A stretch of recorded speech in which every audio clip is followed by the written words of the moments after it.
महत्त्वाची बातमी राजकीय आहे। मनसेच्या मेळाव्यामध्ये राज ठाकरेंनी कुंभमेळ्यातील पवित्र स्नानावर भाष्य केलेलं आहे। नांदगावकरांनी गंगेचं पाणी आणलेलं, पण ते पिणार कोण? श्रद्धेला काही अर्थ आहे की नाही असा सवाल राज ठाकरेंनी केलेला आहे। मनसेच्या मेळाव्यामध्ये राज ठाकरेंचं हे वक्तव्य आहे। पिंपरी चिंचवडमध्ये मनसेचा 19वा वर्धापन दिन पार पडला। यावेळी राज ठाकरेंनी कुंभमेळ्यातील पवित्र स्नानावर भाष्य केलंय। राज ठाकरेंनी बाळा नांदगावकरांनी कुंभमेळ्यातून आणलेल्या गंगेच्या पाण्याचा किस्सा सांगितला। नांदगावकरांनी गंगेचं पाणी आणलं, पण ते पाणी कोण पिणार असं म्हणत गंगेच्या दूषित पाण्यावर राज ठाकरेंनी प्रश्न उपस्थित केलाय। आमचे बाळा नांदगावकर इथे त्या ह्याच्यातनं घेऊन आले, काय ते छोट्याशा कमंडलू मधनं पाणी घेऊन आले। म्हटलं मी नाही पिणार। मी त्या सोशल मीडियावरती बघतोय, माणसं तिथे आलेल्या बाया बिया घासतायत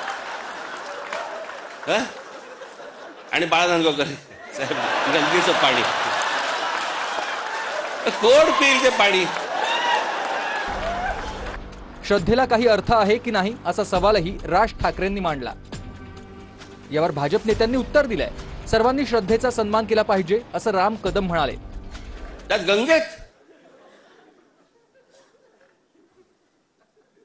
ह्यानं तिथे काहीतरी केलं ते मी इथे पितोय।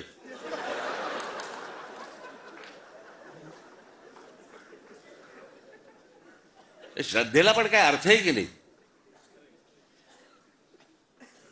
एक नदी या देशामधली स्वच्छ नाहीये। घरी बसून पाणी अस्वच्छ असं म्हणणं चुकीचं राहील। त्या 57 कोटी लोकांच्या श्रद्धेवर आपण प्रश्नचिन्ह उपस्थित करतोय असा त्याचा अर्थ निघेल। त्या सनातन हिंदू धर्माची त्यावर श्रद्धा आहे, त्या श्रद्धेचा सन्मान सगळ्यांनीच केला पाहिजे।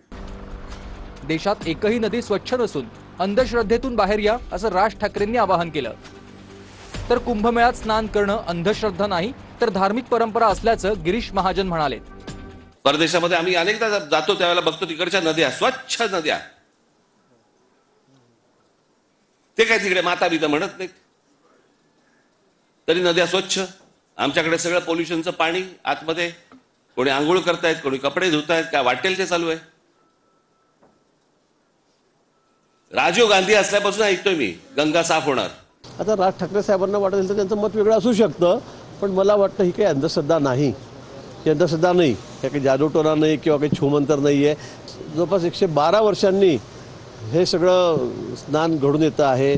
त्याच्या मागे सगळं पंचांग आहे, त्याच्या मागे सगळं अनेक तर्क आहेत आमचे, त्याला धार्मिक त्याला हे आधार आहे त्या।